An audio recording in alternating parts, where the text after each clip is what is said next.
J'ai trop d'idées, laquelle choisir?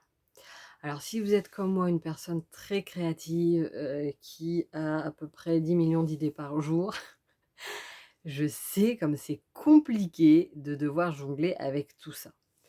Au tout départ, pour être honnête avec vous, j'avais cette problématique justement alors je notais mes idées déjà pour les sortir de mon esprit, ce que je vous recommande de faire, d'avoir un petit carnet à idées. Mais après j'avais cette tendance, non, je me lance dans quelque chose et tout le début, bah, forcément, je suis hyper enthousiaste parce que j'adore cette créativité, donc je réfléchis à l'idée, je crée, j'imagine, j'embrique, machin. Après, je tiens encore pendant que je fais le montage de ma structure, mais dès lors que je commence à arriver dans la mise en place, que ça soit si je fais une formation, donc de faire des vidéos, que ça soit, dans, la communication, que ça soit dans le montage technique, les tunnels de vente et cetera, bah, là, ma créativité n'étant pas nourrie, j'ai mon esprit qui s'évade, j'ai de nouvelles idées qui débarquent et forcément ces nouvelles idées, elles me donnent tellement envie que j'avais cette tendance et je l'ai fait mais plein de fois d'avoir plein de projets qui ont été mis de côté parce que pas aboutis pour ensuite me lancer vers quelque chose. Mes résultats, je n'avançais sur rien parce qu'il y avait rien qui allait jusqu'au bout. Donc, il fallait changer tout ça. Aujourd'hui, je vous donne ma méthode et puis après je vous en proposerai d'autres de ce que j'ai pu rencontrer pour voir s'il y en a peut-être qui peuvent vous aider.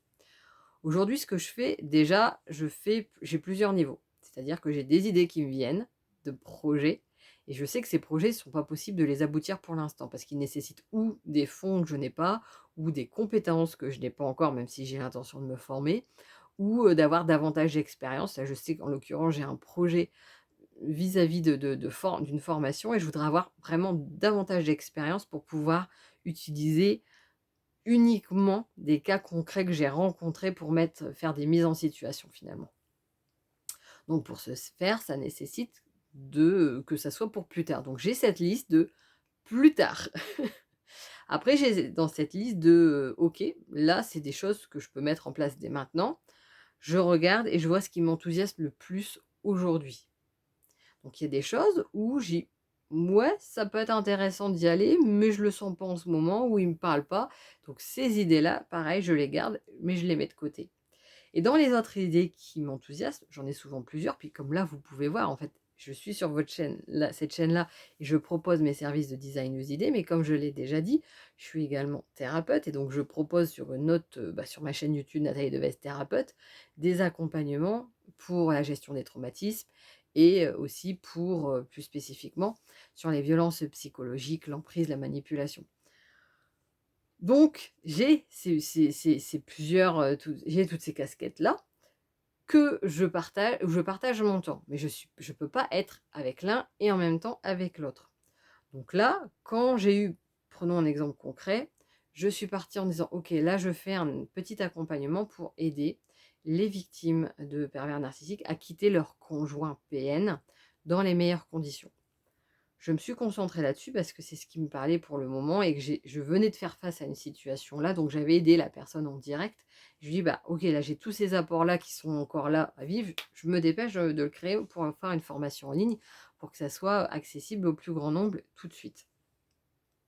Donc en me concentrant là-dessus, après la phase de créativité, quand il a fallu mettre en place, forcément, j'avais des idées justement là d'ateliers, pour les entrepreneurs et quoi que ce soit. Donc là, je prends ce temps de noter, de savoir que j'ai besoin que mon esprit ait une partie qui soit dans cette créativité. Donc je lui laisse cet espace, je note ce qui me vient et cetera et par contre, je reviens. Dans tous les cas, là, donc là, c'est vrai que je me force à revenir quand je commence à être dans la partie technique pour aller au bout. Quand c'est fait, forcément, là, j'ai plein d'idées. J'ai des idées de poursuivre sur d'autres accompagnements, donc pour, les PN, mais aussi d'autres idées, comme là, j'ai pu commencer à réfléchir sur des ateliers pour les entrepreneurs ou sur, des idées, par rapport à du consulting. Bon, OK.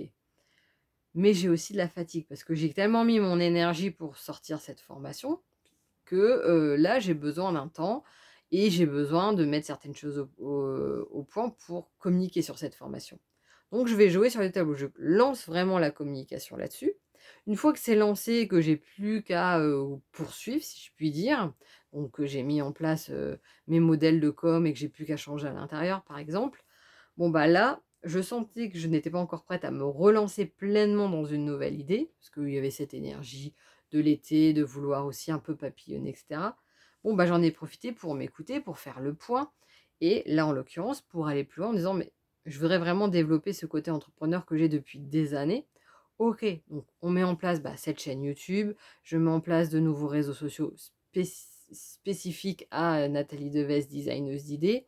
Je mets en place, bah, la création d'écrire mes offres sur mon site internet pour pouvoir communiquer dessus et cetera et en même temps, je laisse mûrir toutes mes idées d'atelier et là, quand je sens que je me suis un peu rechargée, même si j'ai encore d'autres choses que je peux faire pour mieux communiquer, pour, bah, lancer de manière plus élevée cette activité, je sais que là, j'ai besoin de retourner dans ce côté créatif donc là, bah, j'ai prévu très prochainement de me lancer réellement dans cet atelier que je vous proposerai par la suite et pendant que je récupère, bah, je continue à poursuivre un peu plus loin et en même temps, je réfléchis plus attentivement aux autres projets que j'avais pour l'emprise et comme ça, je vogue de l'un à l'autre qui n'est pas du tout la même énergie, forcément, en tant que thérapeute ou en tant que designeuse d'idées et moi, ça me permet d'avoir un équilibre et d'avoir toujours en tête quelque chose qui réfléchit une créativité, tout en allant au bout de mes projets. Parce que, au moins j'ai des choses concrètes à proposer et même si ça n'aboutit pas en termes de clients pour l'instant, il y a des choses, je sais que je peux les reprendre, les refaire pour plus tard, dans tous les cas. Ce n'est pas perdu. Donc voilà comment moi je fonctionne à l'heure actuelle. Il y a d'autres personnes, quand ils ont plusieurs idées en même temps, qui vont être, dans cette capacité de vraiment dire: «Je laisse faire l'univers» et donc là, c'est un côté très, très basique de noter les idées sur un bout de papier, de les mettre dans une boîte, alors ou de piocher un et puis dire: «Bah, vas-y, c'est celle-ci que j'y vais» ou de dire, bah, par exemple, j'ai 10 idées, OK, bah, tous les jours, j'en élimine une, je tire au sort, tac, j'élimine, c'est pas celle-là que je ferai.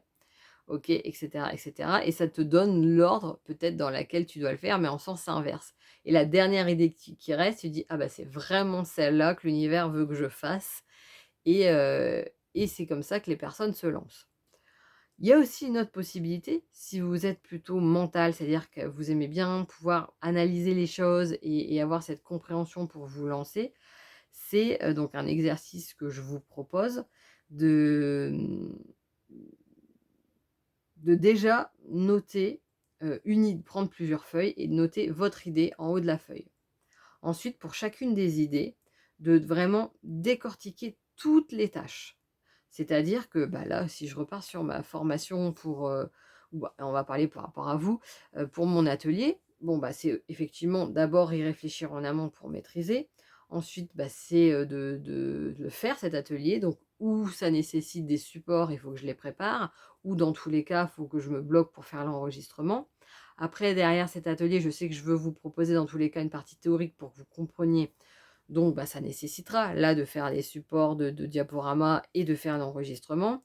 Derrière, bah, je vais vous donner un squelette de l'atelier pour que vous puissiez le proposer à d'autres en fait, ainsi que différentes variantes que vous pouvez faire. Donc là, c'est pareil, ça sera ou par écrit ou en enregistrement, je verrai, mais je sais que j'aurai ça à faire.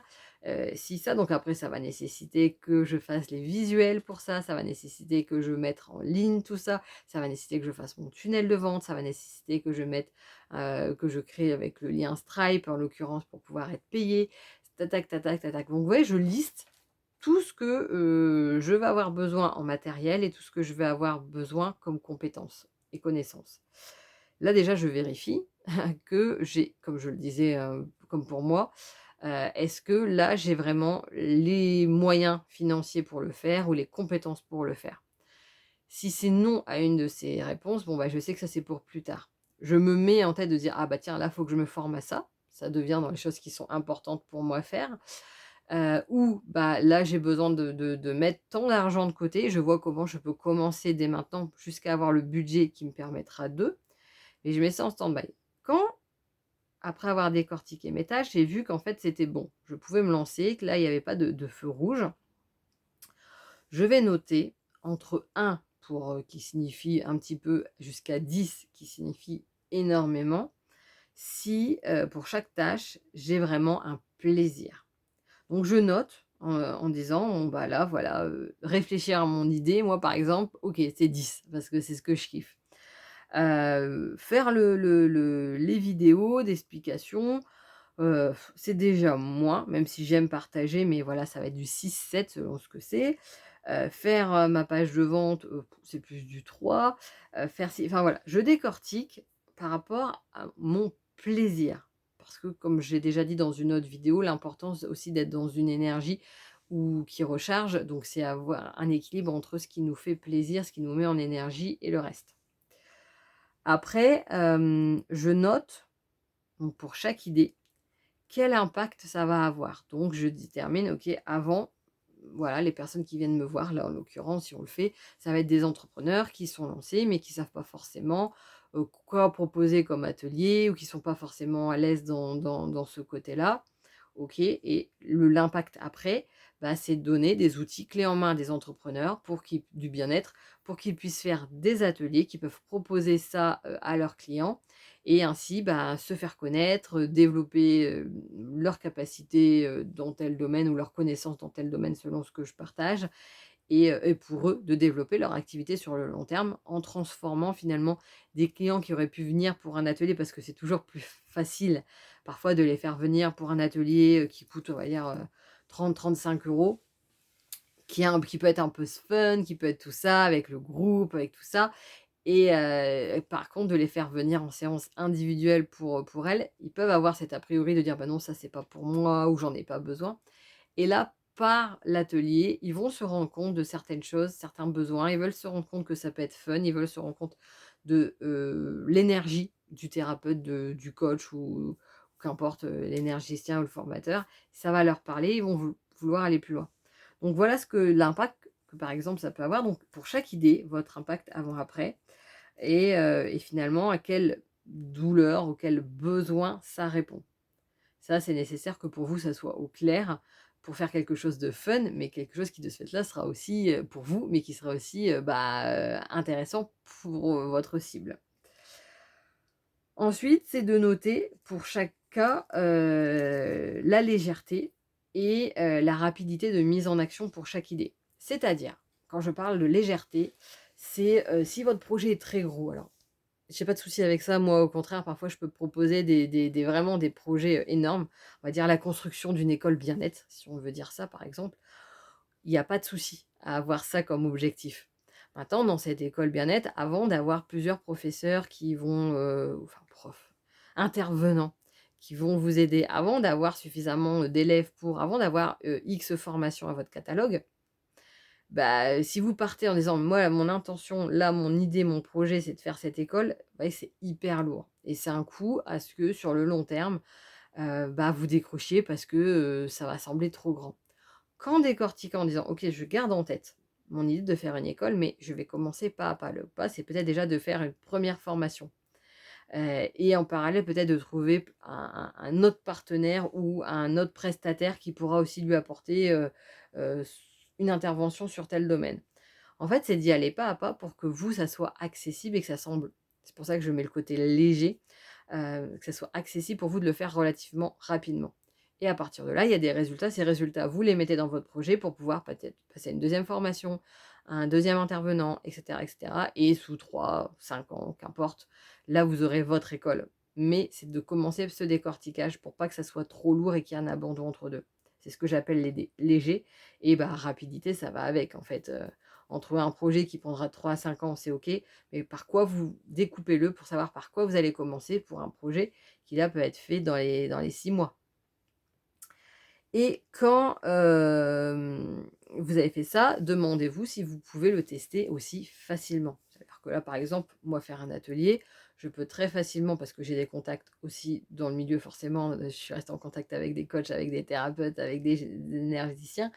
Je peux, faire des appels en disant: «Voilà, est-ce que je peux réunir quelques personnes, vous faire tester mon atelier, vous me dites vos retours, ça me permet de l'améliorer avant de le vendre à d'autres». Bon, voilà, ça c'est des choses où je vais noter si c'est facile ou non. Pareil de un petit peu, à 10 très facile. Et quand j'ai fait tout ça, que j'ai donc donné des notes pour sur chaque partie, c'est-à-dire sur le plaisir que j'ai pour chaque tâche, sur l'impact, avant-après que je vais par rapport à chacune de mes idées, sur, la légèreté et la rapidité de mise en action et sur, si c'est facilement, testable. Là, donc j'ai ces notes-là, je vais les additionner et je vais, déterminer que je vais commencer par l'idée où j'ai le score le plus élevé. Le score le plus élevé, c'est celui où vraiment, je prends, non, le plus de plaisir, qui aura le davantage d'impact, qui sera le plus facile, rapide à mettre en place et à tester facilement. Donc je vais partir là-dessus pour avoir un résultat concret rapidement parce que c'est ça aussi qui est nourrissant et pendant que je suis en train de mettre en place cette idée-là, rien ne m'empêche de continuer à réfléchir à d'autres idées que je ferai par la suite. Et d'avoir ces petits moments, ok, je prends le temps de noter le truc, de l'idée, tac, tac, tac, ok, je remets de côté, je me reconcentre sur ce que j'ai, sur l'idée que j'ai choisie, j'y vais, pouf, et d'avoir juste ces petits moments qui me permettent de nourrir ma créativité, qui me font du bien, mais tout en restant quand même focus sur mon idée pour aller jusqu'au bout. Donc voilà un exercice pour vous plus précis, pour vous aider si vous avez trop d'idées ou sinon, bah, vous pouvez tester ma manière de faire, vous pouvez tester la manière, intuitive de tirer au sort. Ça, c'est vous, qui voyez ce qui vous parle le plus. Donc dans tous les cas, n'hésitez pas à me dire ce que vous en pensez. Si vous avez des difficultés justement avec ce trop plein d'idées pour vous créer votre propre univers, bah, c'est une prestation que je propose voilà, de faire un côté un peu laboratoire créatif où on crée votre propre univers. J'ai juste aussi des accompagnements pour clarifier votre idée si ce n'est pas clair ou pour partir d'une idée et de la structurer pleinement avec étape par étape pour vous donner un cap si vous en avez besoin. Ça fait partie aussi des prestations que je fais. Donc n'hésitez pas, vous avez mes coordonnées dans le descriptif. Je vous souhaite une excellente journée. Je vous dis à bientôt.